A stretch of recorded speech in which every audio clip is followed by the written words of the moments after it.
Ladies and gentlemen, welcome to Rubber City Throwdown, the official Voices of Honor Fighting Championship.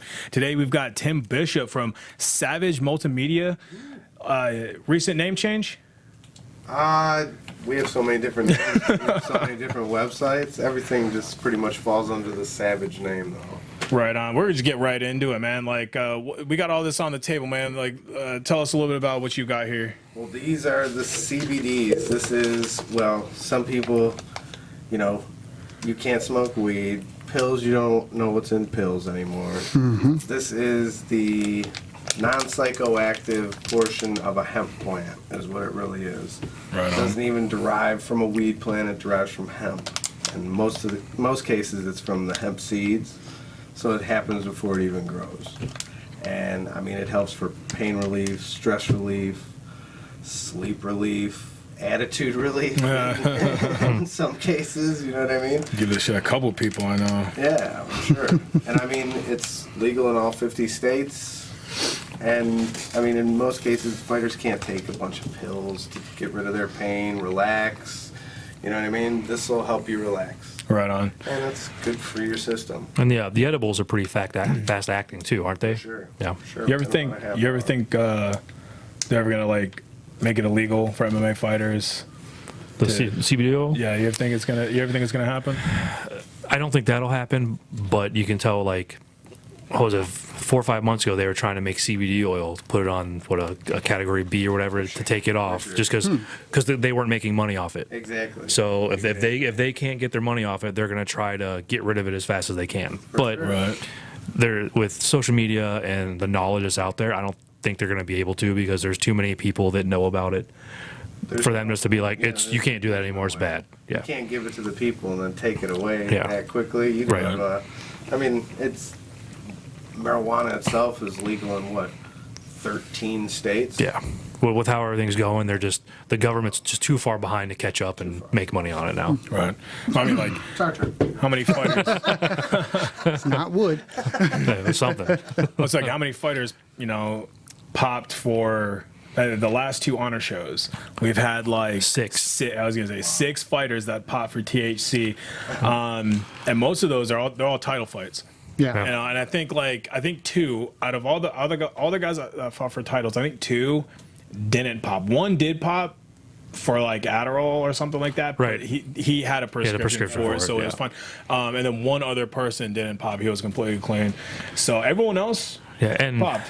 like when I was talking to Scott Corbett, I'm like, tell him, just take a week off. Use some CBD products that week. Just For sure. Well, that's the best thing about something like this too. So, if you are a smoker, when you take a CBD, it kind of kicks the THC that you have in your system back into effect, and you get back to that. Well, we'll call it the high. Yeah, I would say the high. Yeah, You know what right. I mean? Yeah. So if you do cut out for a week and you are CBDing, you'll make it through. Right. There's no doubt about it. You could do it a month before, and you'll make. I mean, you could stop completely, and just take that, and you'll make it through. Because the only thing it doesn't do is fog your head up. Yeah. Okay. I also think that a lot of these guys, the younger fighters that we have right now, they do it just recreationally anyway. yeah, so and then it's nothing- it's almost like the mental addiction. They think they need it. For sure. They don't want to switch. Well, I know one fighter.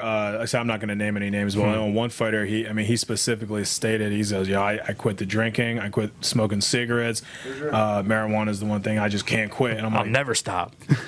"Well, I mean, you're never going to go pro then, Right. man, because Right. Yeah, because amateurs, they only test for title fights. Yeah, so exactly. if you can't just that 1 week, and they don't even suspend you if you pop. Don't see, they're supposed to. For whatever reason, they're not. I don't know what's going on. If maybe they're like they don't think it's as big of a deal just because there's so many people popping for it. Right. And the cops don't care. right. I got a bunch Right. of friends that are cops. Yeah. Right. There's other shit to worry about. You know Yeah. what I mean? It's, Right. Yeah, come on. The world's turned into a crazy place in that aspect. exactly. Yeah, Right. for No, I sure. completely understand. So what'd you guys think of the Fight Night Nautica event? You guys were up on stage doing your thing.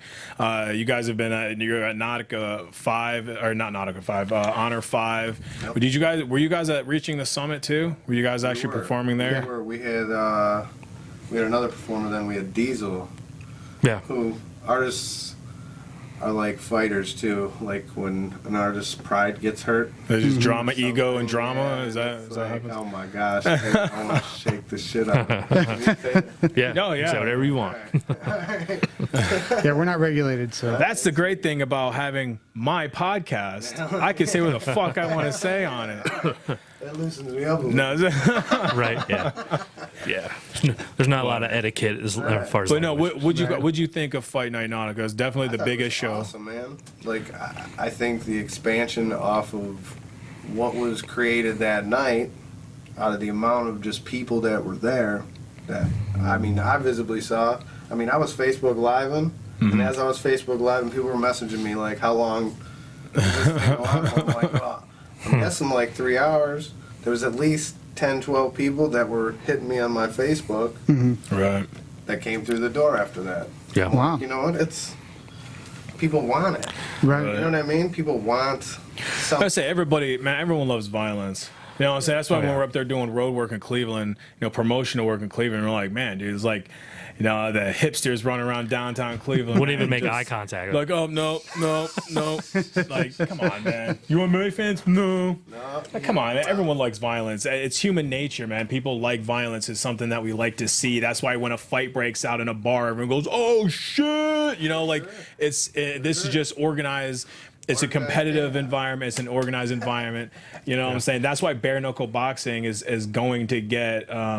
It's going to be a thing, man. Like it's already gaining a lot of popularity to the point where Yeah. they're already put on their first show. Beginning of June was their first official show. That was their first pay-per-view. I think. Pay-per-view, exactly. Yeah. So they made it to Yeah. pay-per-view. Yeah. So I mean, it's only going to get bigger. Granted, right now I think like the bare knuckle league is like the washed up UFC fighters. That's basically where all the washed up UFC fighters are going. Yeah. Like shit. Whoa. But they're still marketable. That's name- Oh yeah, no, Yeah. absolutely. I mean, Yeah. what'd you have? What are some names? Beck Rollins.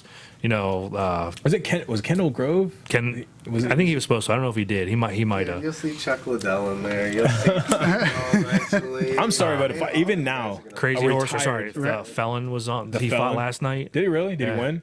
I don't know. I think he fought Michael McDonald. Oh, So I'm gonna assume he lost, but I don't know. But yeah, that was last night. That Beck Rollins and I still call him Crazy Horse. He fought. But yeah, so Well, when we covered him last year, one fat slob did not fight because he's a fucking phony. who? Nah, did it? Was he supposed to? That's the one he was saying he was going to be on. So Travis Long did not fight. That dude is a fucking joke. That guy's a joke.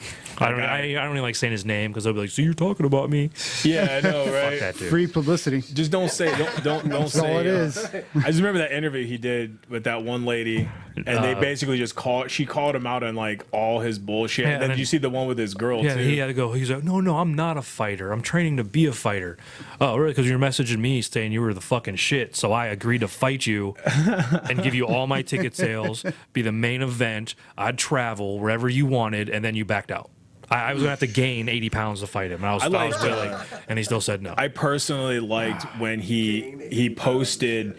I personally like when he posted that first jiu-jitsu tournament, second place, but Out it of was only two? it was out of two people. Oh my And it was like you God. failed to say that it was out of two people, dude. Like, oh god. Fake it till you make it. Right, and that's what that's what they're trying. That's what they're trying to. Do, man. You know, Right. he puts his girl out on Fremont Street, like in Vegas, just trying to like get donations to. First, it was sparring with people. Then I guess a couple guys fucking put it on her. So then it was shadow boxing with people. So that's that way they don't hit her. Well, she was on that website that it was like an escort site almost. It was like basically what she would do. People would pay, and she would go to their house, or they would meet at like I think it was a hotel. They'd have her own hotel. They would come over. They'd have mats set up in the hotel room, and they would grapple. But it was like they were paying her so she can beat. her. Like femdom wrestling. Yeah. She would beat their And then ass. she'd beat their ass, and then she'd cook them dinner, and then that's how he was pimping out his girl. Then he had the audacity to get in, start posting pictures of him in a tub holding up a bunch of money, like, yeah, this is how we do it in Vegas. Like, Right. yeah, you're pimping your girl out, man, and then you got her on the strip, sparring people, and then she fights and gets knocked the fuck out. I'll give her credit. The first round she won. Like she she looked better than I thought. The second round, she dipped like this and took a shin to the face. And just froze, fell straight over. It was hilarious. Man, yeah. I've never actually it was probably one of the only times that I cheered. I smiled watching a girl get knocked out, dude. Right. Seriously, That's the first time I think. I was talking to Jason Adams about this too. I had the link of her getting knocked out sent to me by like 8 different people. Oh, right. That's awesome. That's awesome. And then I need to see this now. I'm not. it's so there, we're done. We'll bring it up. It's pretty. It's we'll awesome. hook you up. And there's I'm just gonna put her on blast. There's freaking reviews on her little fucking scam. They're like, oh, meet us at the fucking Hilton. And you go to the Hilton and they wait and you have to prepay $300. And they're like, well, we're at this Hilton. So if you want us to wait, you got to give me another $300. Yeah. There's like 40 of those that were ripping people off. So That's nuts. yeah. And obviously neither of them can fight when they get caught. So So what else? What else do you guys sell? I mean, No. we don't really sell. Like, this is something that we promote because Okay. we promote the wellness of people without medication. Well, I saw you guys had a table at Fight Night Nautica, so I didn't know you guys had some merch. You guys had this, I didn't know. The Savage Promotions thing, this is something we promote as wellness with you naturally. You know what I mean? Right. We also promote with helping. We worked a lot with musicians more than we've worked with. That was my next fighters question. You and guys stuff have, like that. yeah, You know what I mean? So we've worked with fighters, musicians, trying to just help promote them. Because in most cases, a fighter, you're on your own to sell your tickets. yeah, Right. Sell your tickets, like pay for your gym, unless someone else is paying for it. And in most cases, if you're an amateur, right. they're not. So we give them an outlet like, okay, we'll give you a logo. We'll give you T-shirts. We'll give you a portion of the sale of the T-shirt. We'll help push your T-shirt. Sell a T-shirt with a ticket. right. You know what I mean? Oh yeah. And then you get a cut, and then you're making something to help along. I mean, the pads for your legs ain't cheap.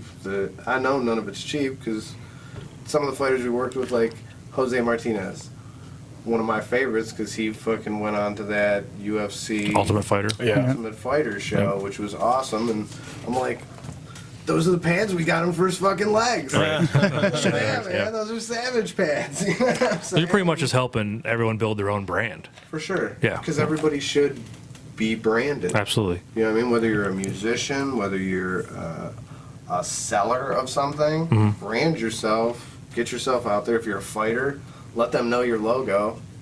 You know what Yeah. I mean? And if you start winning fights, and all of a sudden they already seen that at 2 or 3 of the fights, they remember that guy, like the Vanilla Gorilla.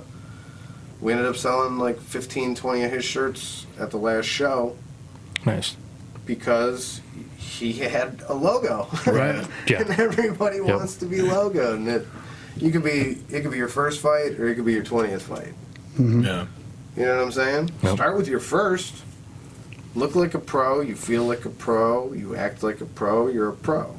You know what I mean? Yeah, you Right. gotta fight like a Right. pro, Yeah. man. Fight like Right. a Look pro. good, feel Yeah, good. That's how it is. You got to feel 100%. Just like you got to feel good with your trainers and your coaches. Yeah, if you're not mentally Yeah, stable in bro. being prepared, Your corner yeah. man is super important in the middle of the fight to make the adjustments Yep. we were talking about the other day. You Yeah. know what I mean? Right. That shit, it all comes together with being a pro. And I want to associate my people or myself with people that are on the grind, want to be a professional. Like I got 2 other businesses, 3, we'll say. Okay, I got 3 other businesses besides this, and all of them, that's how it takes. It takes the team, it takes the progression, working together. I mean, I know it sounds cheesy or whatever, but if you don't have the right grinding fucking team, you're in trouble. Yeah, Right. You're stall One of out. my favorite Yeah. movies, dude, is Wolf of Wall Street because I'm like, that dude had a core. I don't care what the fuck they were doing. He had a Right. core of people that just did the shit they needed to do. Absolutely. Right. Yeah, when you delegate down, you got to trust the people that you give that job down. You know what I'm saying? sure. Like, Sure, it's a brotherhood in Yeah, most exactly. cases, dude. That's why we call ourselves the Savage Family when we do the music thing with our group because we're a family. right. There's outside cousins that end up walking away for a little bit, but Right. you know, there's a core to the family. Right. It always Yeah, sticks exactly. together, you know. Right on. Now, your other, you have besides Savage, you have, is it BRD Improvements? Yeah, BRD. And you actually did. You guys are doing the plumbing over at Apex Fight Systems. I've seen that. You guys are you do a good job, man. So far, we're just waiting for wait for the city to come in. A little bit of time. Yep. Yeah, it'll take probably about a week. City will be in and out. Start building the walls, right? Yeah. Yep. Are you guys doing the walls too? We'll see. More than likely. Yeah. I was like, don't fucking look at me, dude. I can't build shit. No, I've been doing that since I was a kid, man. I started out of high school, working for a plumber, 18 years old, needed a helper. And back then, motherfuckers used to work hard. Yeah. Right. Yeah. Just to get dirt under their nails and shit, not like the little bitches of today. I mean, that's why I like to associate with the fighters, too. You gotta work And put in the hard work. to do that shit. Right. If you're a little bitch, whiner, little, you ain't gonna make it.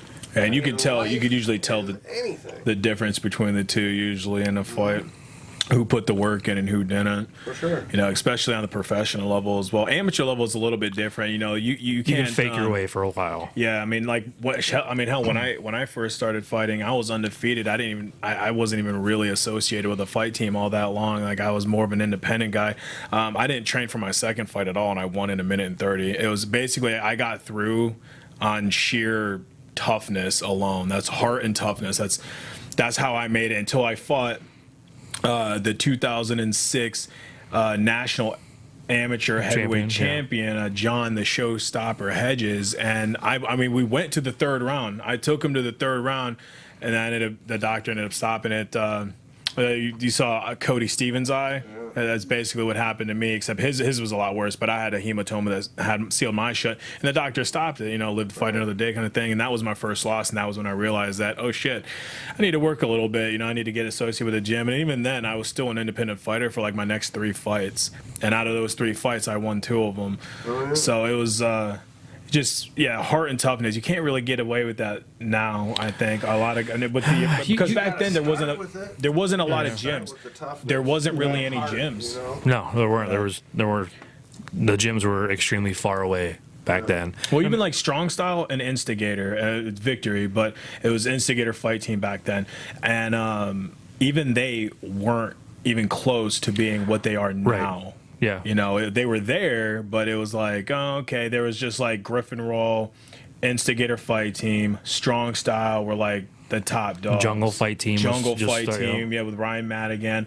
I mean, hell, I even remember when Evolve started up. Yeah. So, and hell, my first fight team was Rising Phoenix. Lasted like 3 shows, team broke up. I tried to make my own team called Team Domination. One fight, made like 1 or 2 t-shirts, that was done. I mean, everybody just tried to create fight teams at that point. There wasn't anything out there. There was a lot of independent Fight fighters. Science. Oh god, what was the other? There was 2 that were on Talmadge Avenue over by Rockies. It was something, then it turned into Fight Science. Chaos? Is it Chaos? It might have been Chaos. It was Chaos, yeah. And then I trained there for it was Sonny Marchetti who had that Yeah. gym. Yeah, it was Chaos. And Sonny Marchetti was like he was one hell of a wrestler. Yeah, from Walsh. And he had his, and you walked in, and that was the first gym that I personally walked into and saw a cage, like actually set up, and I was like, oh, I love this place already. And that was where I trained with Cujo Joe McCall, man. That was when I first realized that I'm not gonna make it in the heavyweight division. Like, I gotta go to a different weight class, man. I can't do this professionally because Joe McCall was a true heavyweight. And Joe McCall was what, 6'2", 6'3"? He looked 6'2", 6'3", but he walked around like 280, 300, and he cut It's weight. a different kind of distribution of weight.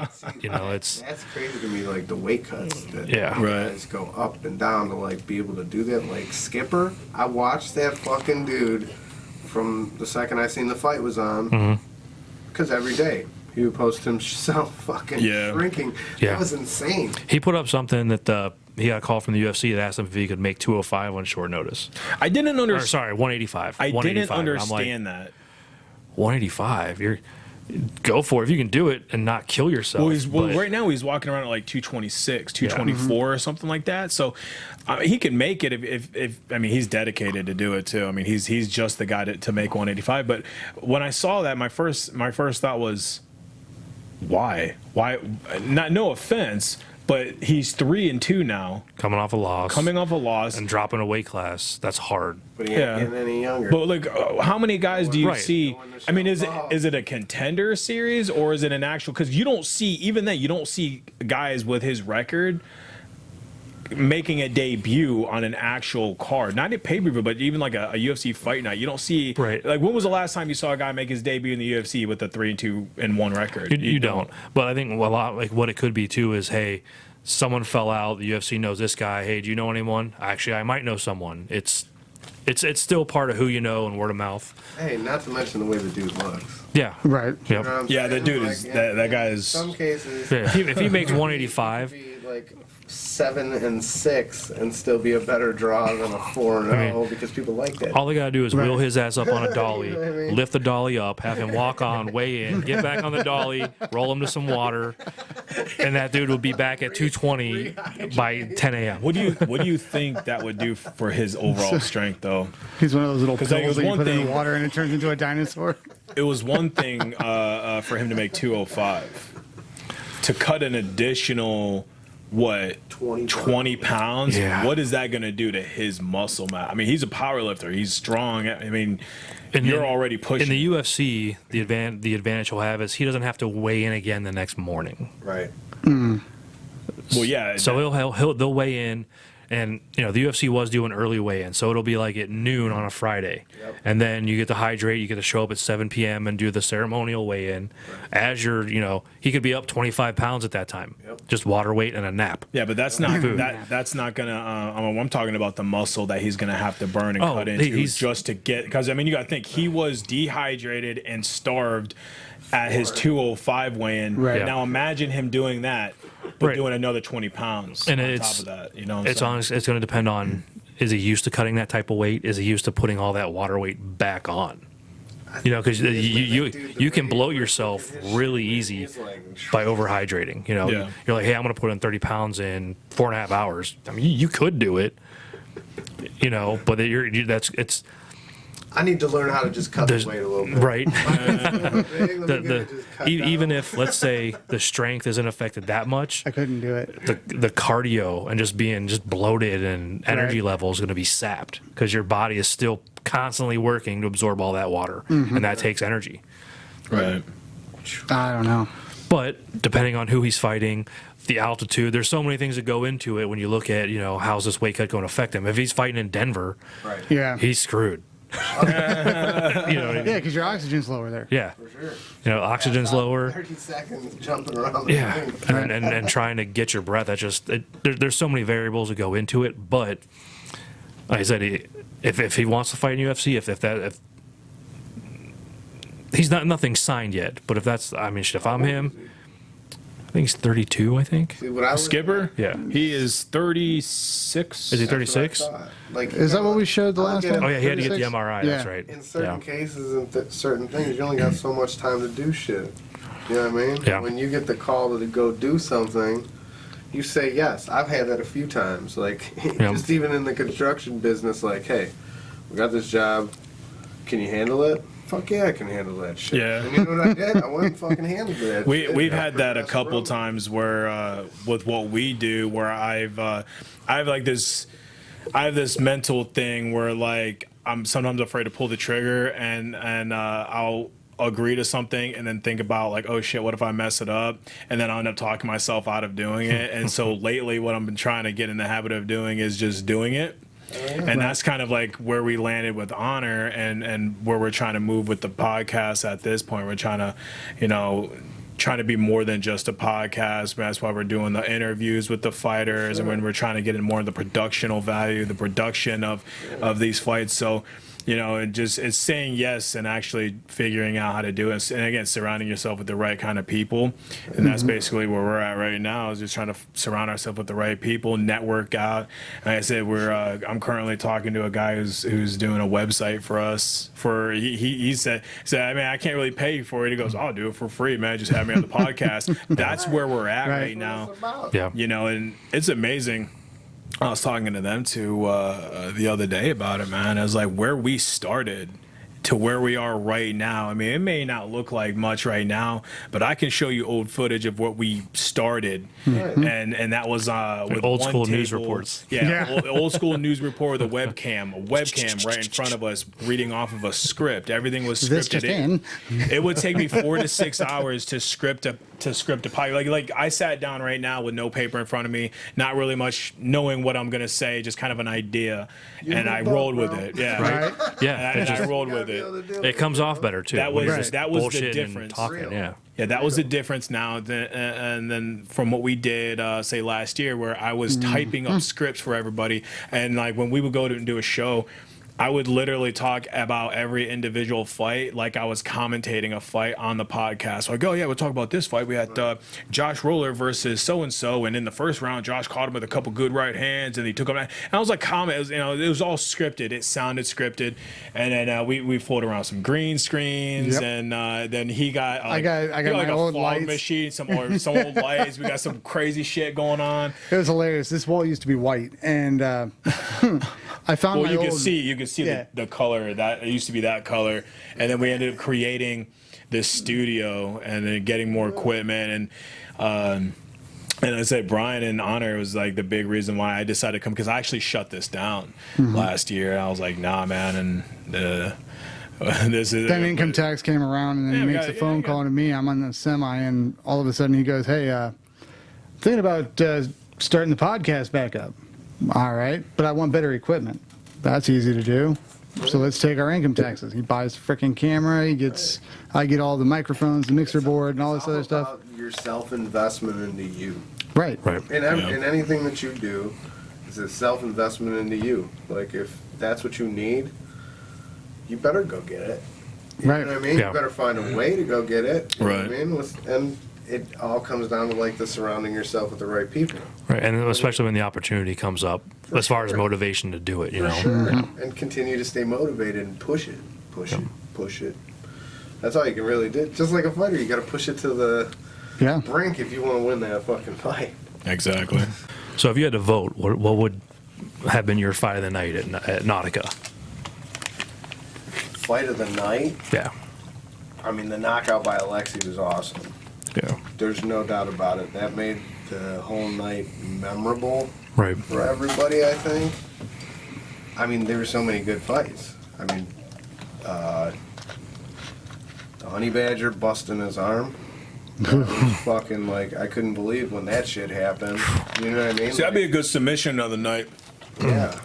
I mean, Tyree had a good submission too, man. But definitely William Ferguson's submission, though, yeah. that arm snap could have get submission in light. I think The Tyree fight could have been fight of the night. dude, Tyree's one of my favorite dudes, too. Man, He's like- a solid dude. He really is. Because You know what I, I mean? remember running around that fight. I turn around, I'm like, Tyree, he got knocked down. I'm like, damn. Yeah. And then the fight kept going. I'm like, oh shit. Turn around, he gets knocked down again. I'm like, what the hell's going on? And then he wins. Right. Like, I'm surprised. Like I said, I'm surprised that the ref let it go on after. long as Like, he- yeah, as long as and that I'm glad he did, man. But For sure. Jesus Christ. so's Tyree. Yeah,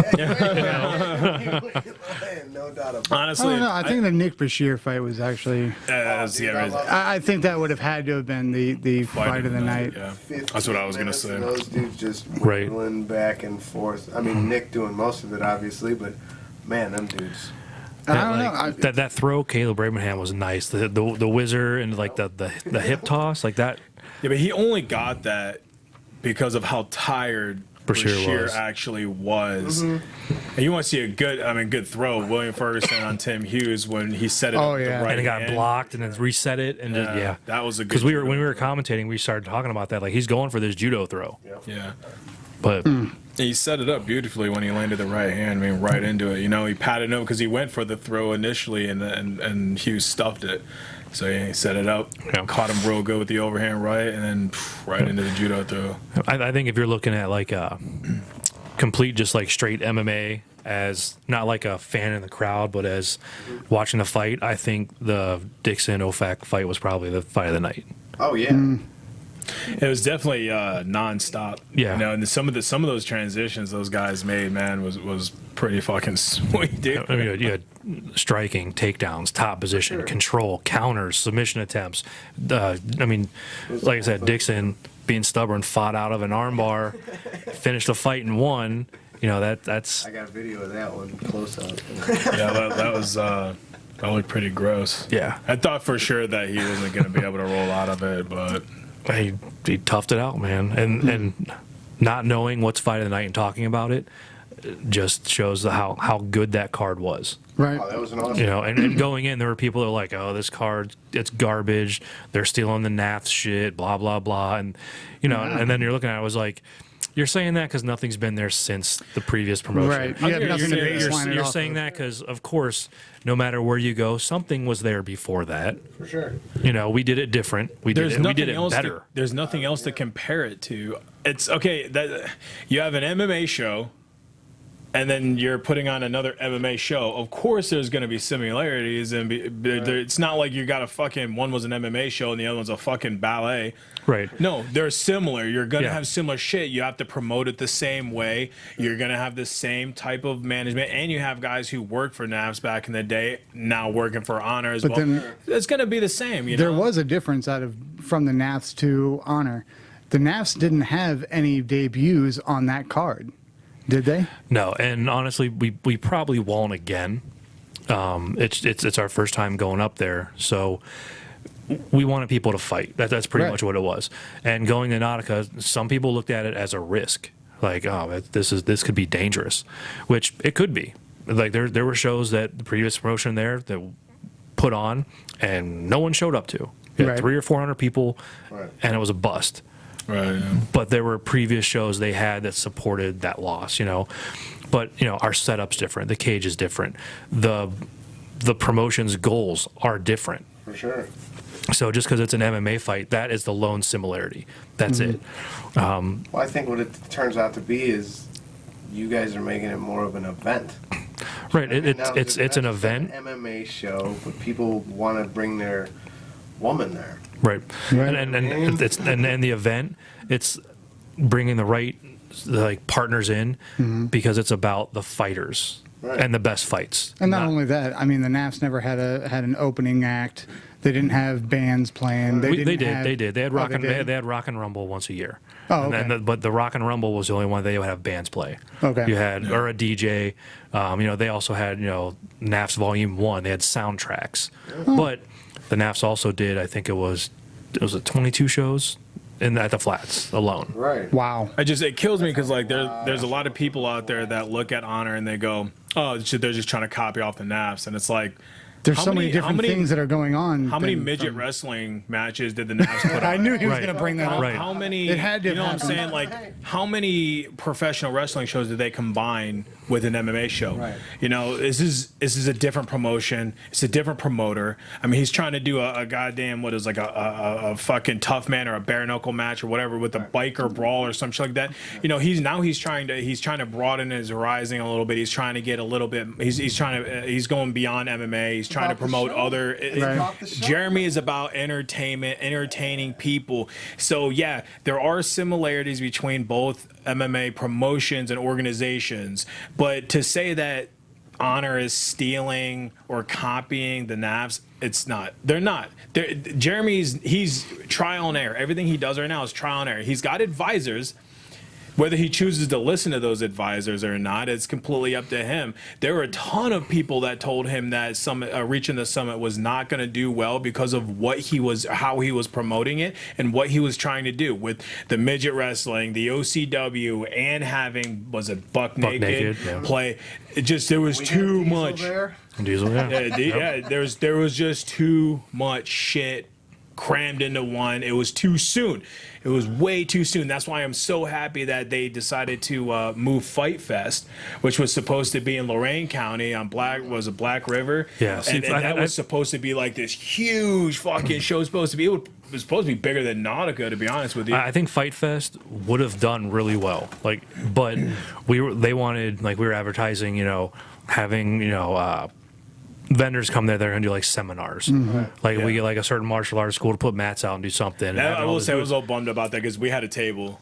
Yeah, Like, and we it were ready was- to go. We were gonna. it was there was trouble finding people to come in because where it is, there's nothing up there Right. that transitions to being here. No. Right. So people aren't going to travel an hour and a half to set up a table and try to make money. There's no return there. Right. The only other thing is, the AGC also scheduled an event that morning.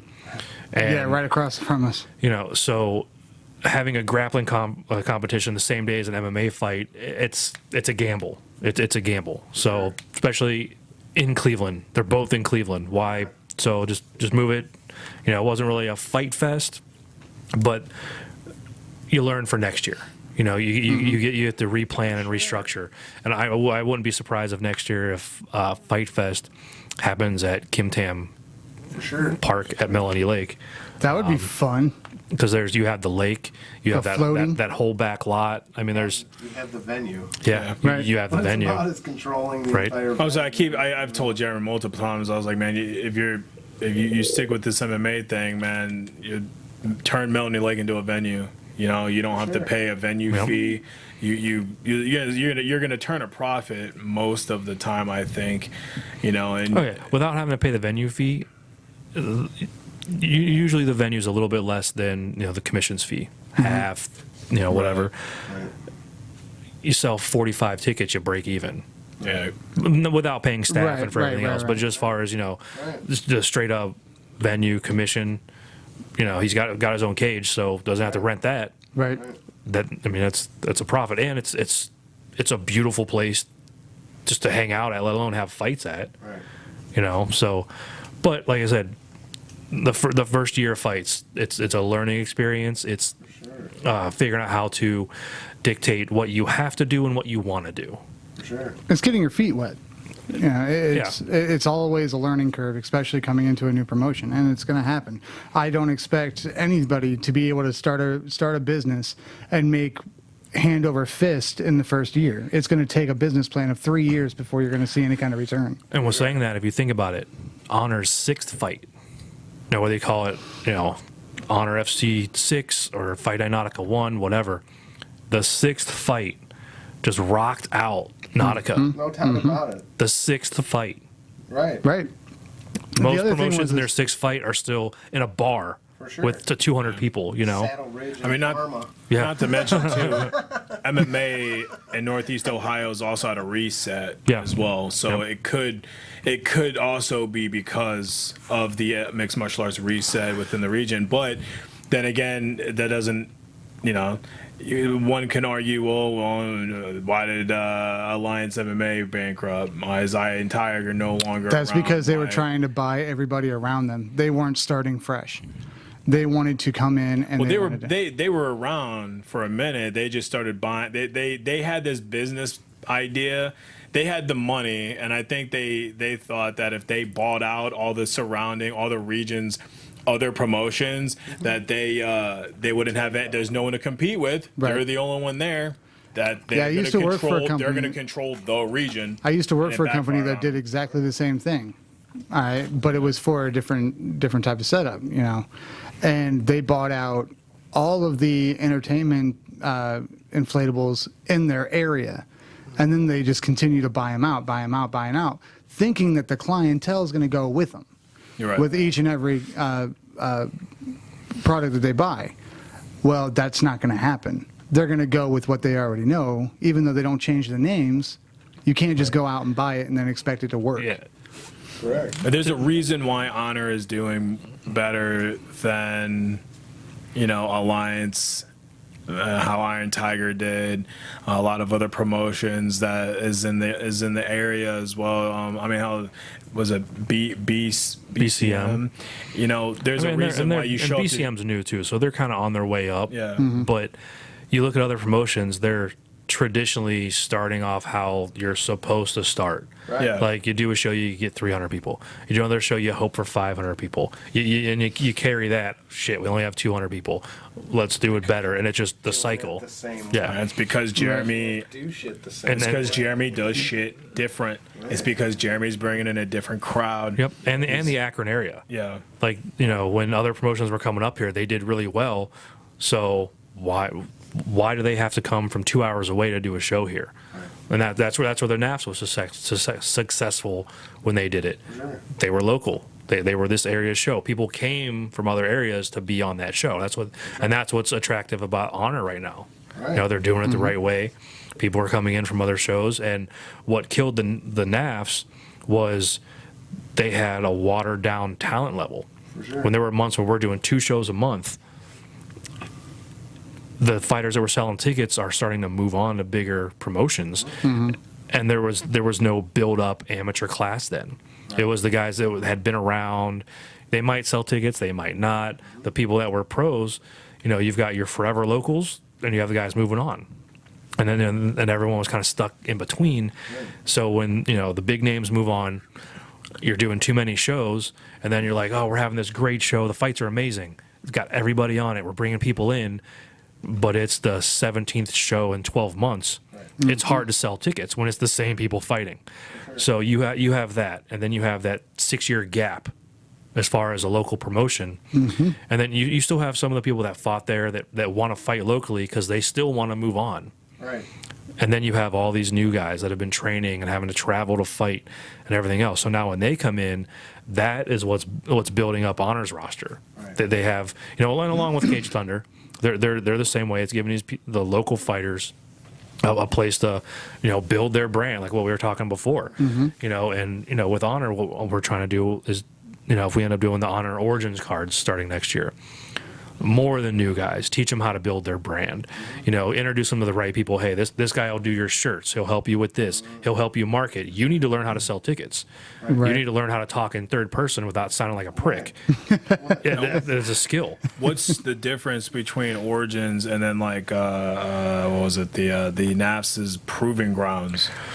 What's the difference? Because the Proving Grounds didn't work. I remember that shit. Like So that, with the failed. Proving Grounds, where the mistake is I remember passing out flyers and it said, "Do you want to be a fighter? Call us." and then we'll point you at a gym. And you know, and there was a straight bias on what gyms were recommended. And well, if I'm going to send you these guys, you need to send me something. And that's how it didn't work. Right. So you get these guys coming out of their garage, which there's nothing wrong with. If you're fighting another guy coming out of his garage, that's fine. But you're getting a guy who's been training for 9 months properly, and a dude who's been hitting a speed bag for 2 weeks. It's not a good fight. Right. You know, and then that's why those didn't work out. What our goal is to take people that, you know, whether they're training in their garage or at a gym, whatever, match them up with someone at their level when they're new. Right. You know, you don't want lopsided fights, and Scott Corbin's really good at not letting that happen. Yeah. So you get all these new guys, win or lose, you help them build their brand at the amateur level Right. to hopefully go pro. By the time you get 5 fights, you usually know if you want to go pro or not. Right. You know, 2 fights you might know, but it's about helping them figure out, you know, what they're good at, what they want to do. Sure. Once they get 4 or 5 fights, you know, they can move off the Origins card. You know, so the Origins cards will have your main and co-main event might be title fights, number 1 contender fights with you know, fighters that could be on an Honor Pro-Am card. Right. But they're headlining now. They're not on the opening act. Which is where in some of those cases you do it like, I remember back in the day when I was a kid, there was WWE. There was the early show. Yep. And then there was a show that happened between like 10 and 11. And then Yeah. 10 and 11 is when Hulk Hogan came out and Yep. Macho Man ran, and there was always, you know, the prelims to a UFC fight. Right. Yeah, they have Those 2 are of them. cards. Because they had what, Facebook, UFC Fight Pass, and then FX1 prelims. I'm sorry, FX2 prelims, Yeah. and then FX1 fights. Forget the pay-per-view thing. Like, yeah, what are you going to get? 100 people to hit that? On the Maybe, pay-per-view? yeah. Give these fucking people in the area that aren't there at your fight this shit for free. Yeah. Put it on Facebook Live, the entire thing, because now you're creating an audience. So 100 people buy it, and you make your $1,500, Yeah.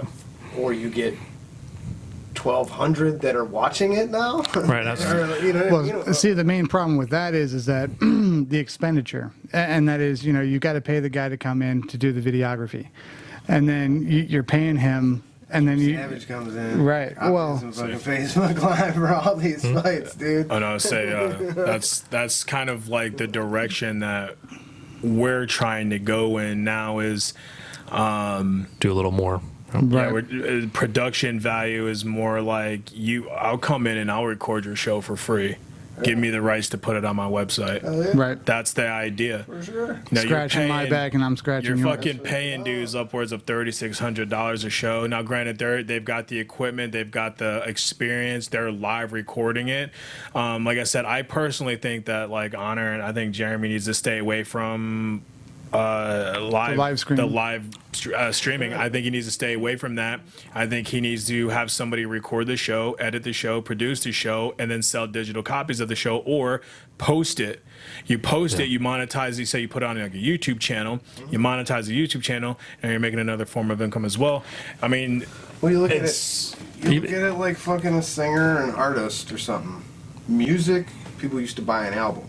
Right. Now, if you want the music, you got to buy an MP3, and in most cases, people are downloading that shit for free. You Right. get paid for the performance. Right. You know what I'm saying? exactly. Yeah. It's very difficult to make money. Give it to them.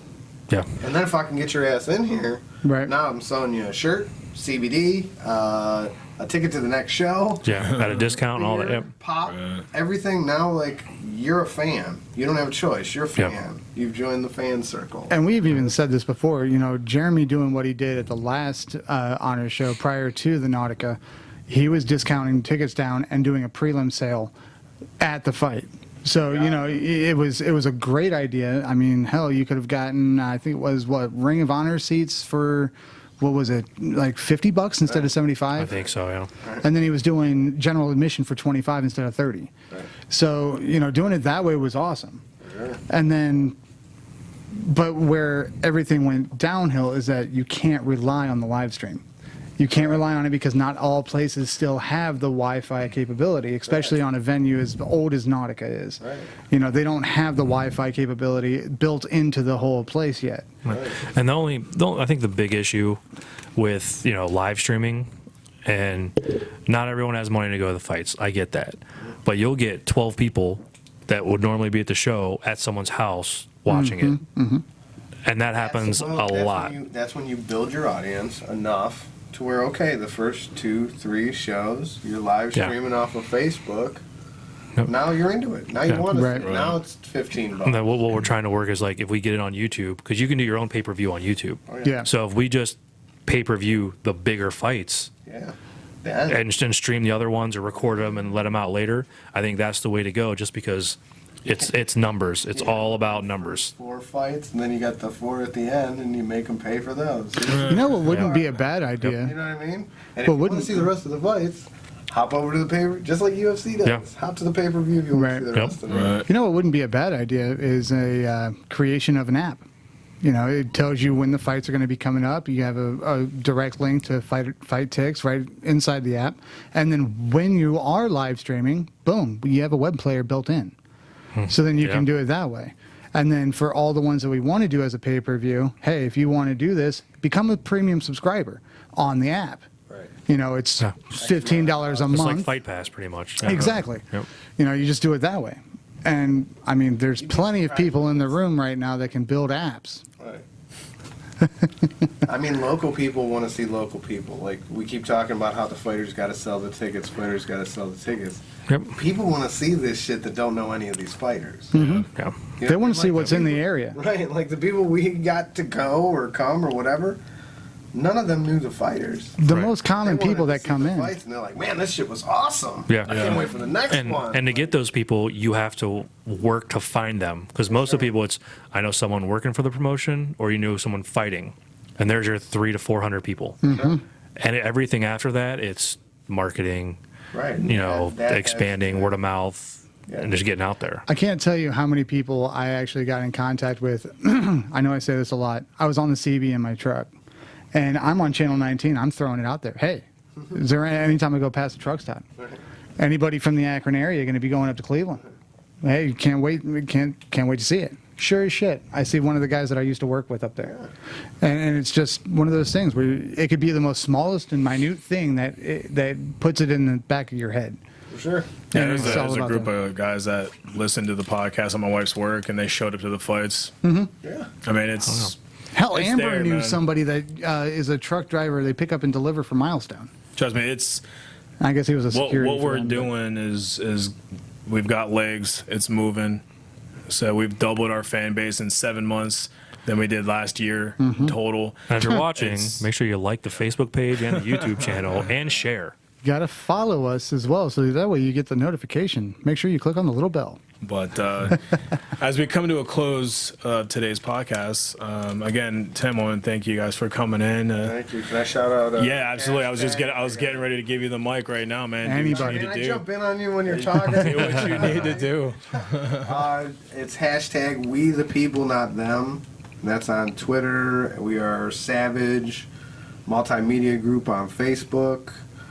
Our website is savagefightshop.com, savagepro.com, savagemmgcle.com, Twitter? brdimprovements.com. I don't even know what the Twitter handle is. If I did, I'd let you know. Got a freaking list longer than an elephant's penis right now of all of your .coms. You got it, man. He's got a private server farm in his backyard. So like just so everyone knows, so you can kind of mark it too. Let's say in 2 years, as far as MMA, where would you want Savage to be as far as with the fighters? As far as with the fighters, I want to be the one that they come to get them off the ground, really. Okay. And the ones that are already established, we'll ride with you. Right. You know what I mean? We're going to help push you That as next much level. as we push us. Like, to be honest, I don't care if I can get credit for ticket sales. I'll give all my ticket sales to the people that we're sponsoring, the people we're trying to push out there. Like, here, now you got 25, 30 people from this guy in our group, this guy in our group, this guy in our group. You know what I mean? Yeah. Just give them our fan base. They give us their fan base.